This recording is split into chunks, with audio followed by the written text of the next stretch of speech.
our city has experienced the worst 3 years in crime in its history. You just heard from someone who has no experience, no answers, no solutions. The candidates spoke. I'm Destiny Wells. My name is Diego Morales. You cast your vote. I just really think it's important to have your voice heard. Abortion is a big talking point right now. There's a lot of things going on in our community, and if we want to make a change, then this is where we'll start. But now the polls are closed, and we wait for the returns. Your voice, your vote starts right now. And it all comes down to counting the votes. Good evening to you. I'm Mark Mullins. And I'm Nicole Griffin, and this is Your Voice, Your Vote. As votes are counted and returns start to slowly come in, we'll be with you for the next hour with an overview of the key races in the 2022 midterm election. Yeah, here in Marion County, almost 50,000 people cast their votes early before Election Day today. Today, voters here at the old Broad Ripple High School told us they waited about an hour or so before they even got inside the room to cast their ballot. We were told by the Marion County Election Board the lines were long for really two reasons. First, the site processed more address changes than normal. Second, a lot of people came to the old high school to vote. At one point, they were telling those in line to go to other voting centers nearby without lines. How long have you guys been waiting for? About 45 minutes. That's a long time. Yes, right? Is that right? Yeah. Okay. Yeah. Why wait this long? It's important. It's part of our civic duty. We need to express our opinion in the only way that they'll really listen. You know, it's election day, so don't have to work today. It's great. It's a nice day out, so I don't mind standing in line. Voters over at St. Thomas Aquinas Church on the city's near north side also had to wait this morning. The Elections Board confirmed downed machines meant ballots went into a sealed bin to be scanned at the end of the day. But when we visited, machines were back up and running and lines were running smoothly. Long lines weren't exclusive to Marion County. Case in point, the vote center at McCordsville Town Hall, where people waited as long as an hour and 10 minutes before getting inside. We talked to one man who says he wasn't shocked by the wait because he's seen longer lines before. John Moore also told us the midterms are important to him because it has a close impact on things that are happening right here at home. Not just all about the presidential, of course, elections. You're getting closer to home. You're getting closer to the people that actually decide what's going on in your area. So it starts at the base level. And take a look at this video here. This is new video into our newsroom. Lines of voters out the door in Hancock County as the polls close this evening. This is video taken by our photographer, Jason Strong. When one voter came out and told him that it took her an hour and a half to vote. So a very busy day there at that center. And one of the most closely watched races here in Marion County and also across the state is the contest for Marion County prosecutor. Democrat Ryan Mears is the incumbent, but this is his first election. You may recall that he took office after a Democratic Party caucus following the resignation of prosecutor Terry Curry, who later died of cancer.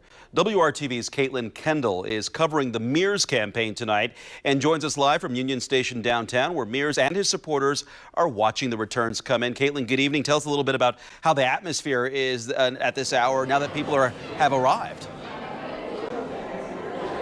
Yeah, people have just started arriving within the past 5 minutes. A lot of moving parts, Mark. People showing up. The mayor's press secretary has now showed up. A lot of people are starting to make their way down here to Nevermore. That's just across from Union Station. I can tell you this is the place that all the Democratic candidates will be meeting with their families, friends, and supporters tonight. Of course, we'll be watching all of those Democratic races very closely, but one, as you mentioned, we'll be watching even closer tonight is the Marion County prosecutor's race with incumbent Ryan Mears. Now, this is the first time that he faces voters in an election, and he has been known as a more progressive leader since he assumed that post back in 2019.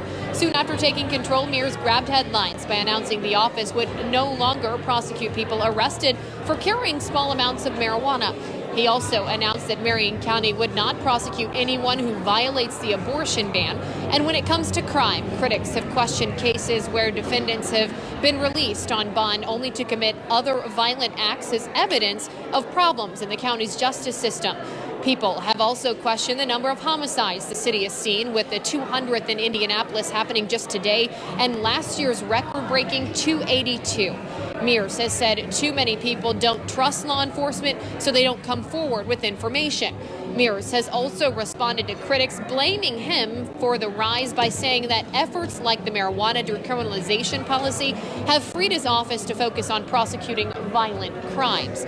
Mears' progressive-leaning policies have put him at odds with the more conservative critics, including the Indianapolis Fraternal Order of Police, whose members recently voted overwhelmingly that they had no confidence in him at the prosecutor's office or the county court system. Now, there, of course, are many hot-button issues that Mears has tackled. Of course, we'll be asking him about those tonight as he makes his way out here to Nevermore. Of course, we'll bring you those live updates both on air and online. Working for you in Indianapolis, Caitlin Kendall, WRTV. Caitlin, thank you. Challenging Ryan Mears tonight is Republican Cindy Carrasco. She is a newcomer to politics, but her campaign has also gotten the attention of Republicans from outside Indiana who helped fund the latter part of her campaign. WRTV's Amber Grigley is live at the JW Marriott downtown. That is where Carrasco and other Republican candidates are watching the election results come in. Amber, good evening. Good evening, Nicole. So many people are starting to arrive. I mean, this just happened within a matter of, 30 minutes? From my last hit here in the 6 o'clock hour, I was saying, hey, not yet, not quite. But literally from then to now, we are starting to see the crowd pick up here at the JW Marriott for Republicans, candidates and their supporters and families all coming here waiting to watch the results tonight. And as we all been mentioning about that prosecutor race, Cindy Carrasco, all eyes are on her to see how Hoosiers will come together to put her motion in moving forward. Now, for months, we have heard Carrasco speak passionately about how Hoosiers deserve so much better, as well as her $1 million plan once elected to attack crime and violence. Now, a lot of people with her campaign spoke this afternoon while setting up, saying, they believe Carrasco's message resonated well with the community, and they were excited to see if Hoosiers will feel the same way. This is going to be a very exciting night, and they have high hopes that things will all pan out for Carrasco and her future here in the prosecutor's office. So, of course, we are here waiting to see how everything will shape up tonight. She is supposed to be here within the 7 o'clock hour between now and no later than about 8:30, 8:45-ish here. But, of course, I will be here all night to bring you the latest updates live on air and online as far as what will happen next with Cindy Carrasco moving forward with the prosecutor's office. But for now, at the JW Marriott, I'm Amber Grigley, WRTV. Amber, thank you. The prosecutor's race has generated an unusual amount of interest as well as political donations, not only here in Marion County, but also across and even outside of Indiana. We asked political scientist Dr. Laura Wilson why both Democrats and Republicans see so much riding on the outcome of this race. I think the crime resonates with folks, and a lot of times it's the perception of it. So even if the numbers aren't necessarily going up, people certainly feel like they might be. And questions about homelessness, I think there's a lot of things in terms of local government that people recognize as being important, and why people aren't maybe downtown quite as much, and what role the prosecutor may or may not have in that. I think the other thing that's been important here is you have two really good candidates, and you've had spending, you've had focus on this, you've had debates. We don't always have debates for local races. So for voters, I think it's fantastic because they're able to be more informed and engaged for this particular race. But it's been incredibly contentious and obviously one that we've spent a lot of focus on. And now we're going to get some perspective from our political insiders joining us in studio tonight. We appreciate you being here. We have Democrat Brian Gaddy. Good to see you there. And we have Republicans Allie Bartlett, yes. And Jim Merrick. Good to see you all here today. We're talking about the prosecutor's race, so let me start with that statement from the Fraternal Order of Police saying it had no faith in Ryan Mears over the court system as well, given the track record of how the last couple of years has gone. So how much of a blow is that to Mears, or is this organization just not appreciating a different approach to prioritizing cases or holding criminals accountable? Jim, I'll start with you. The FOP has, in recent years, supported Democrat candidates. And so this is a large move by the FOP, and their leadership is outstanding. And I think played a large role in giving Cindy the momentum, along with the Republican Party really supported and was behind Cindy. And I think that change made a big difference to her campaign. He points out, and we ran some sound from Ryan Mears, that this Cindy Carrasco is a candidate that didn't have experience, but still the FOP gets behind her in this. How will not having experience really play a role as we watch the election results come through? Well, I think that her lack of experience, I don't think that's an issue, because she understands, she's a lawyer, she understands criminal law, and maybe that lack of experience is a breath of fresh air to the county prosecutor's office. I'm looking forward to the returns tonight and having a Cindy victory. Brian, your perspective on this? Well, everyone knows Marion County is a blue county. So, you know, as I've said before, close but no cigar. They're going to come close, but they're not going to win. And Prosecutor Mears has done a great job. You know, when Republicans talk about, oh, we've got so much crime in Marion County, unfortunately, crime is a problem all over the United States. But I think Prosecutor Mears has done a great job with trying to mitigate the deleterious effects of crime. He has an approach that tries to bring in the community, to try to keep young people from resorting to crime in the first place. So overall, his perspective and his approach to crime is a holistic approach, which I think is the best way to tamp down the negative effects of crime. So I think Prosecutor Mears is doing a great job, and he will be reelected tonight. You know, typically prosecutor races aren't as high profile or heated. So why this one? And what does it say about the direction of our politics and different races and how that plays into it? I think it says a lot about the direction not only of our politics, but of Marion County. I think this speaks to the performance of Ryan Mears over the last 3 years, where we've seen record homicide rates in Indianapolis every year that he's been in office. Like you guys pointed out, this is his first time to be elected, so really this is going to be a referendum on his performance. You know, Cindy Carrasco does have experience as Jim mentioned, as an attorney, but also as a leader, as Inspector General for the state of Indiana. She's been a leader, she's been in a role to lead, she's talked about ethics, she has relevant experience. This is not going well for the city of Indianapolis, and people are waking up to that. They do not want this crime outside their door anymore. We'll leave it there for the prosecutor's race. We'll hear more from our political insiders coming up here in this hour of our election special. Nicole, back to you. Mark, thank you. It's the office that oversees elections here in Indiana. Coming up, find out why it's one of the top places where Indiana Democrats have hopes of pulling off what would be a historic victory. You're watching Your Voice, Your Vote. Our coverage of the 2022 midterm elections continues next.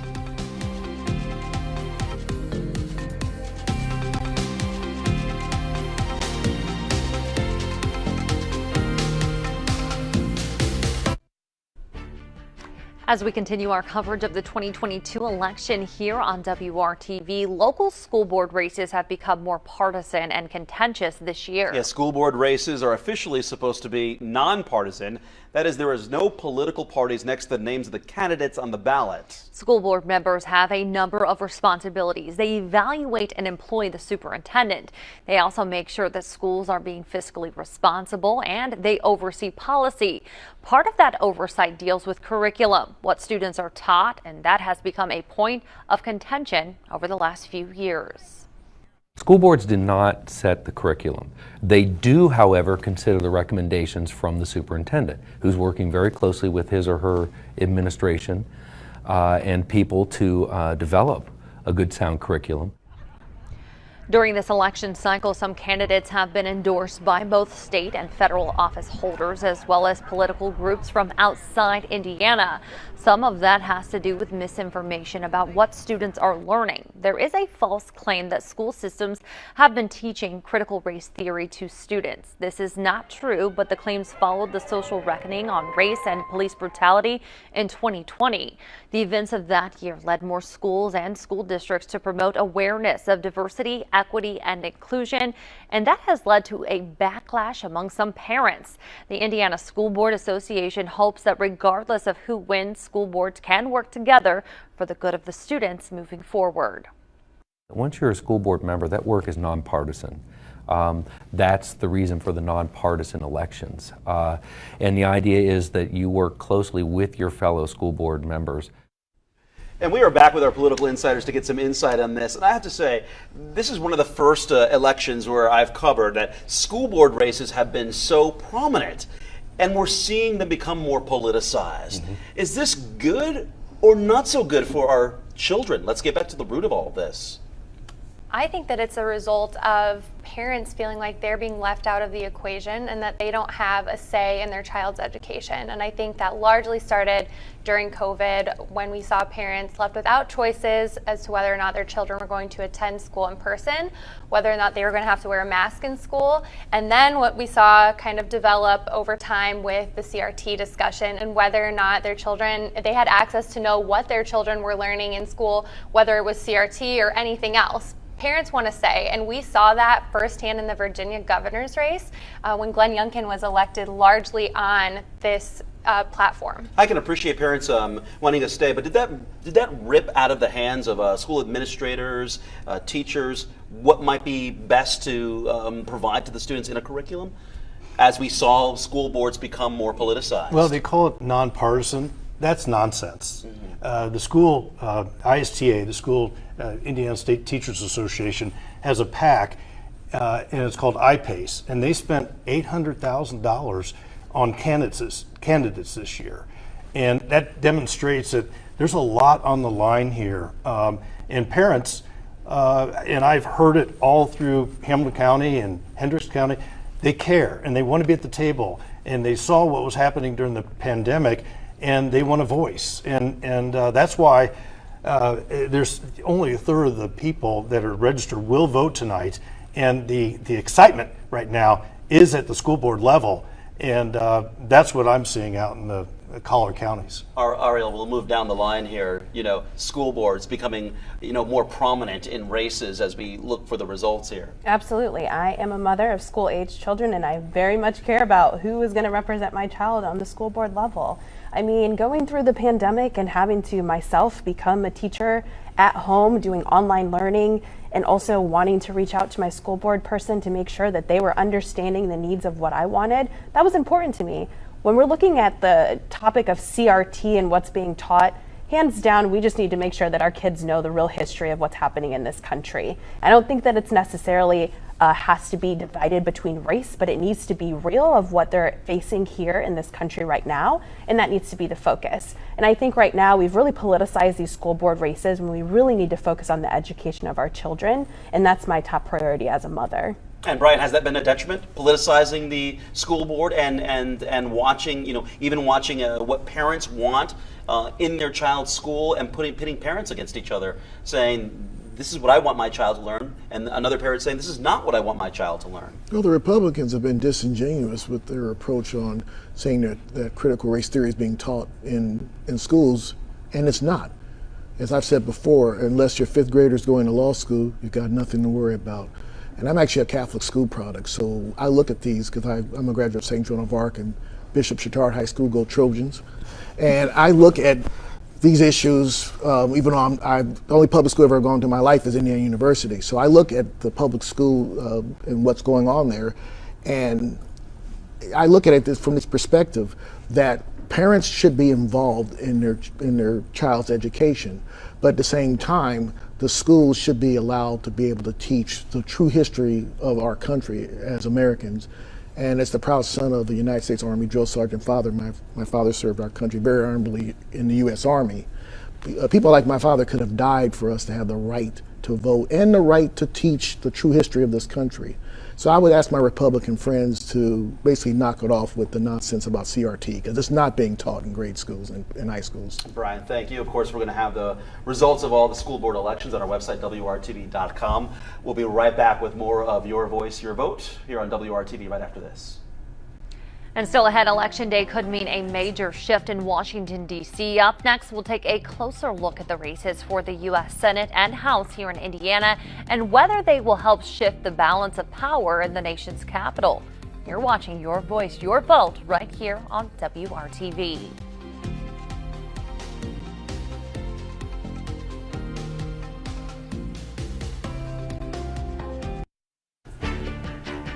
Our coverage of Democracy 2022 continues here on WRTV. Republicans across the country are hoping to ride worries about the economy and crime to control of Congress after this year's elections. Democrats, meanwhile, are hanging their hopes of holding their slim House and Senate majorities on voters pushing back against the Supreme Court decision that gutted abortion rights at the federal level.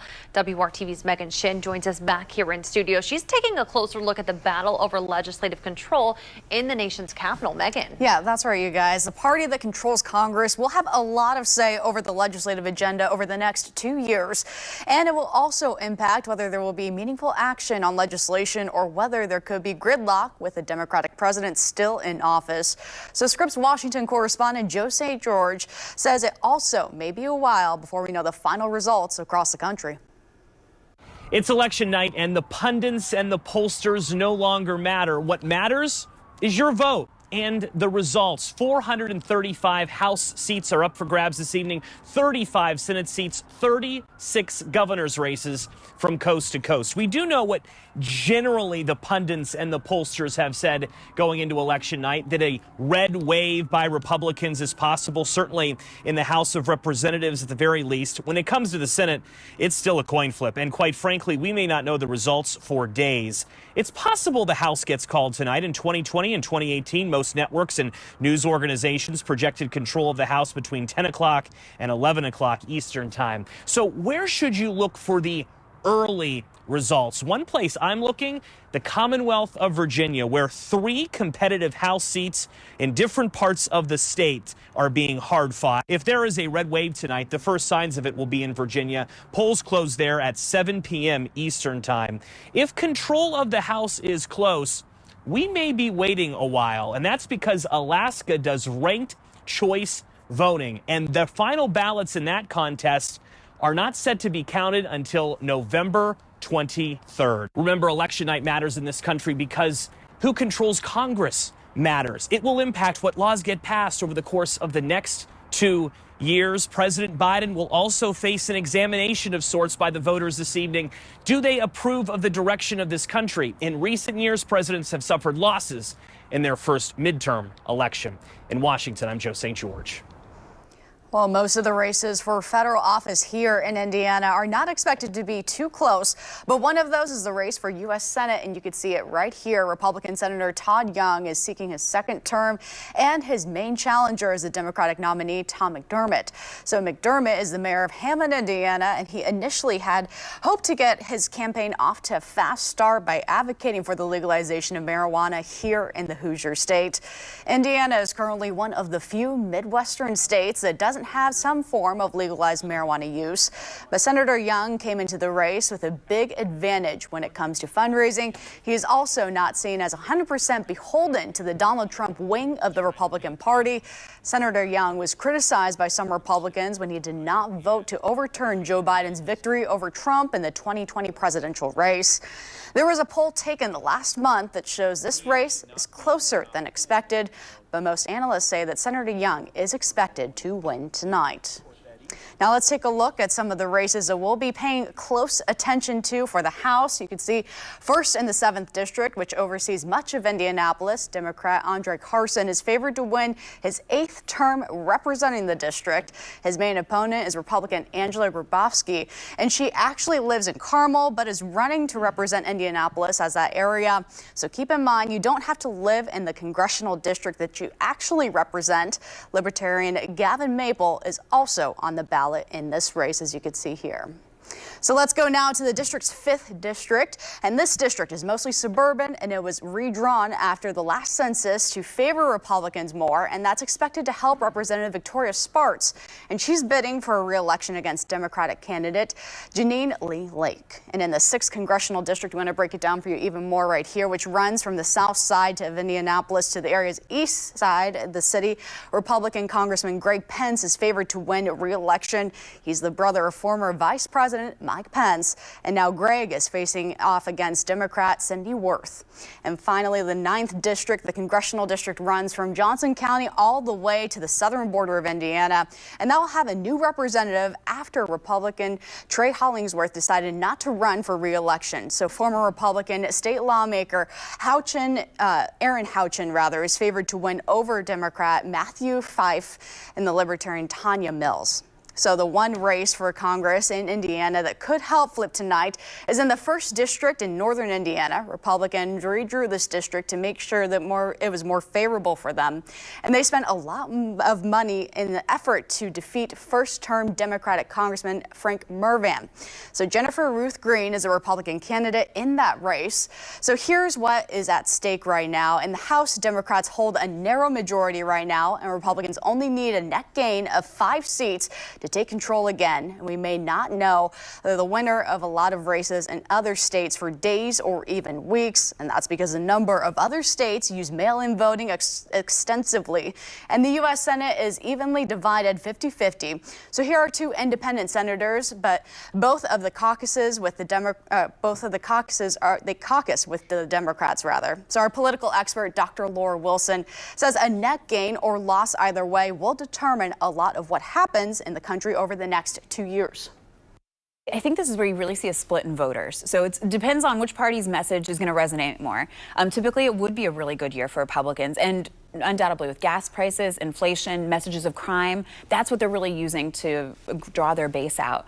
But for Democrats, using abortion and the outrage that brings for their voters has been really important too. So I think it probably will be overall a good election for the Republican Party, but not quite the swing that we would typically expect to see for a congressional midterm when you do have Democrats at the federal level enjoying unified government within the presidency in both houses of Congress. And we're just hearing that Republican Todd Young is projected to win the Senate race. That's just coming into us now, and we're expecting to hear from him before 8 o'clock tonight.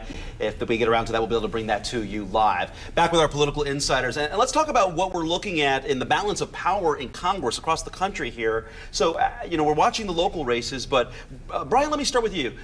We're looking to see what could happen, and depending on tonight and the results that come in over the next few days, we could see a shift.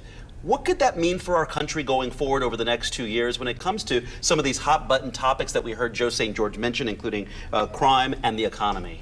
Well, if the Republicans take control of the House, you're going to have a lot of investigations into Hunter Biden, President Biden. They might try to impeach him, which I think would be completely ridiculous. So will they try to govern, or will they try to investigate? I think it would be more investigation than legislation, and we don't want that. So I think we Democrats have a chance to hold the House. I know it's going to be very, very close, but if we can hold those seats, I would say the Virginia seats right outside of D.C., try to keep our, try to hopefully win some seats out in California. I think it's going to be a late night. I don't think we're going to get an answer tonight as to who's going to control Congress. But I do think we Democrats have a chance to hold the House. It's going to be very close. The Senate, I feel more sanguine about our chances. I've got my John Fetterman look on. I'm not wearing a suit like my Republican friend because I'm looking like my hero, John Fetterman, with my Pacers jacket on. Go Pacers! But I think we Democrats will actually hold the Senate, and we may even pick up a seat. John Fetterman, go John Fetterman. Brian, you bring up a point about investigations, and there was a couple of years ago, it was almost like the tables were turned. So is this something that just keeps going back and forth? Yeah, it's just tit for tat. We impeached their guy twice, so we got to impeach them once. That's what happened with President Clinton back in the day. The Republicans they impeached Bill Clinton to get back what happened with Nixon. That's just part of the game. All of us here on this couch, we're all political junkies. We all understand it's all part of the game. But the facts are that the Republicans, if they get into Congress and they get control of Congress, they're not going to be there to try to pass any legislation to help the average American. They're going to be in there to try to exact revenge against us Democrats. I mean, we all know that. Come on. Allie, let me bring it to you on the GOP side. What are you watching for the next couple of years, depending on what happens tonight? Where could we go? Yeah, so I expect to see big things from Republicans tonight. I think a lot of the early feedback we're seeing is that we know voters are fixated on three things, which is inflation, the economy, and crime and public safety. And that's where Republicans are going to shine. What we're going to look for when we take back the majority in both the House and the Senate tonight, thinking positively, putting that out there, is we're going to be focused on those three things. And those are the three biggest things to help the average American right now. People are worried about putting gas in their car. They're worried about paying their bills, and they're worried about their public safety. And that's exactly what Republicans are going to deliver for them, in spite of Joe Biden and his terrible policies. So I've heard that Republicans and Democrats want the same things, just go about different routes to get to those things. So as I say that, Ariel, and you hear Allie speak about the things voters are concerned about, is this in agreement, or is this a different route that you're looking at? Those are definitely top issues, but I will say, because I always bring it back to this, codifying Roe v. Wade, that overturn, that is a top button issue for voters. The women that I'm talking to, the young people that I'm talking to, that's what they're thinking about, their futures. Those of us who have already become mothers or want to be able to make the choice to become a mother, that is something that we are thinking about. And I think right now, aside from the issues of inflation and crime and all of those things, women care about their rights. People care about whether or not government has control over those things, and I think right now we're going to be able to see that. That's going to be a top issue. It's been an issue here in our state. Unfortunately, we were the first state to come out with a near total ban, but I think it's going to be something that people across the country are going to get aligned with. They want to be able to align themselves with a candidate that is going to allow them to be pro-choice. And if Democrats maintain control of the House, could we see that move forward? I think so. I hope so. Jim, I'll let you close out. The issue really is what the Republicans will do when they become the majority. You look just in September, October, Speaker-to-be McCarthy came out with a roadmap of what they're going to do. So people in all 50 states can hold them to that. So it's not about abortion. It's not about this or that. They have a roadmap that we can all watch and see if they follow it. And I think they will. They have a roadmap to gut Social Security and Medicare. That's not true. If they get into power, they're going to shut down the government and gut Social Security and Medicare. Wish we could go deeper into that. We have to wrap it up for timing issues, but thank you to our political insiders for that. Nicole, I'll send it back to you at the desk. All right, Mark, a great discussion tonight. Well, the votes are slowly being counted and being posted. Coming up, we'll take one final look inside the campaigns as they watch and wait for the results. You're watching Your Vote, Your Voice, Your Vote on WRTV.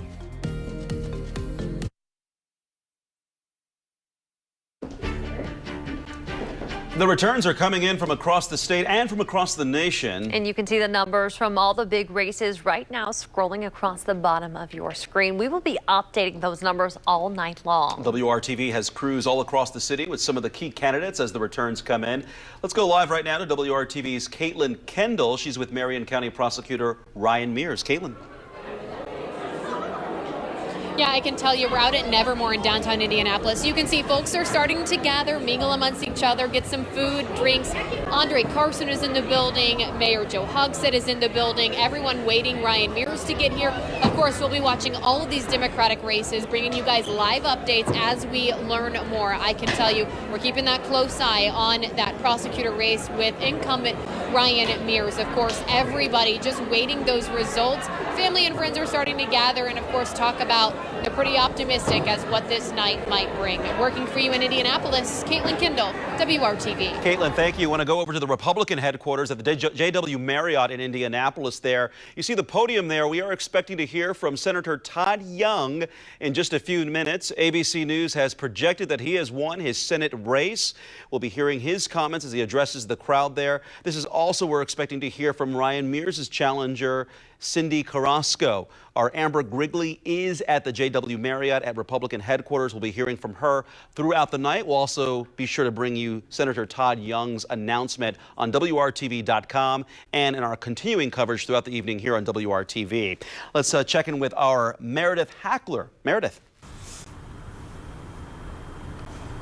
Yeah, hey there, Mark. So right now, when it comes to the Secretary of State's race, it does show that Diego Morales, the Republican candidate, is ahead of Destiny Wells. But something to keep in mind is that it's still early, and several of the counties of the 92 that are here in Indiana that typically and historically lean to the left still have not reported. That still includes Marion County, which is also the largest county in Indiana, which has not reported any votes yet. So that number could change. But just a quick recap of the difference between the candidates. Diego Morales supports stronger election security. He wants to change absentee voting. He wants people who absentee vote to have to attach a picture of their photo ID. While the Democrat candidate, she supports more voter access. So this is definitely going to be a race that's going to be tight, and we'll keep an eye on it. Mark, back to you. All right, Meredith, thank you so much. And thank you for making WRTV your choice for coverage of election 2022. You'll want to stay with WRTV all night for the latest returns as they come in. And stay with us right now as our live coverage of Your Voice, Your Vote continues with ABC News.